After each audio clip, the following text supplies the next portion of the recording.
Don't fight a battle if you don't gain anything by winning it.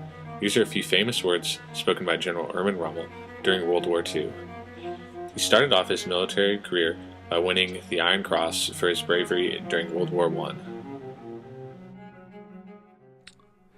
During the 1920s and 1930s, Erwin Rommel spent most of his time teaching at the Dresden Infantry School from 1929 to 1933. And in 1934, his book on infantry training became world famous for his detailed maneuvers on the field of battle. This was what also gained him favor with Adolf Hitler, who became a big fan of his, and the two grew in a close relationship prior to the start of World War II. But from 1935 to 1938, Rommel held commands at the Potsdam War Academy, where he was able to influence his teachings in battle on the young students. But it was relationship with Hitler that soon blossomed. This close relationship with Hitler is what led to Erwin Rommel gaining command of the 7th Panzer Division. He went above and beyond his commanding officer, which did not please some of his fellow generals. But in doing so, he was able to help the invasion of France, starting in May of 1940. This advance was also known as the Blitzkrieg, or Lightning War. Instead of going from Berlin straight through to Paris, the army passed through the Ardennes Forest of Belgium and through Poland as well. They laid a path of destruction that not only used ground forces, but also help of the Luftwaffe, or the German Air Force. Due to his exploits in France, Erwin Rommel gained the rank of general. He had previously only been a lieutenant colonel. His victory in France also made him Hitler's most favorite and trusted general. But with becoming Hitler's most trusted general came the assignment of one of the hardest tasks during the war, but also the chance for him to rise to the occasion. Benito Mussolini pleaded with Adolf Hitler for him to send troops to the aid of his downtrodden Italians fighting in North Africa. So Hitler sent Erwin Rommel to command the African Corps in northern Africa on the shores of northern Libya, in Tripoli and Benghazi. It was here that Rommel earned the nickname the Desert Fox for defeating the British generals O'Connor and Montgomery on the fields of open battle. It was said that Erwin Rommel loved fighting in the desert because there was no urban environment to get in the way of pure troop movements, where he earned victories at Benghazi, the siege of Tobruk, and the counter of the Allied attack of Badoglio. But due to the lack of support from both the German and Italian armies, Rommel was not able to keep up the pace that he was at, and the Allies soon took advantage with Operation Crusader, which scored defeats on the march to Egypt, as well as at Al Hamin, which caused a retreat by Rommel to northern Tunisia.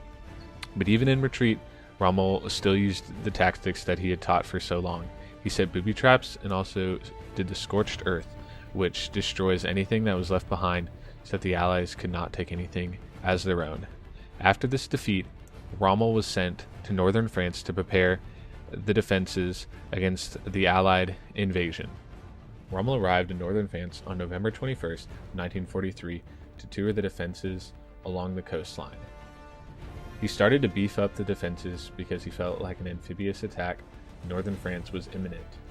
But the Allies were careful prior to D-Day in their deception tactics. They made the Germans believe that the attack was going to happen at Calais, up the coast.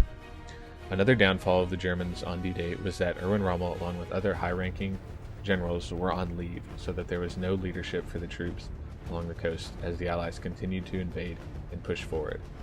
It allowed them to gain a foothold in France, which ultimately gave them access to all of Europe and led to the demise of the relationship between Hitler and Rommel. The final straw in their relationship was Hitler's inability to face strategic facts, even though personally confronted by Rommel about the fact that the army would now have to fight and possibly lose a war on two fronts, with the Russians pushing in from the east. Even though this was done in the best intentions, this was seen in a negative light by Hitler, who now had the wrong thoughts in his head about the intentions of Rommel, and future events would not help him at all. Rommel had never been a supporter of the war crimes that the Nazis committed during World War II. Instead, he suggested that Hitler and the others be arrested and brought to trial. He did not believe that assassination was the right thing because it would turn Hitler into a martyr.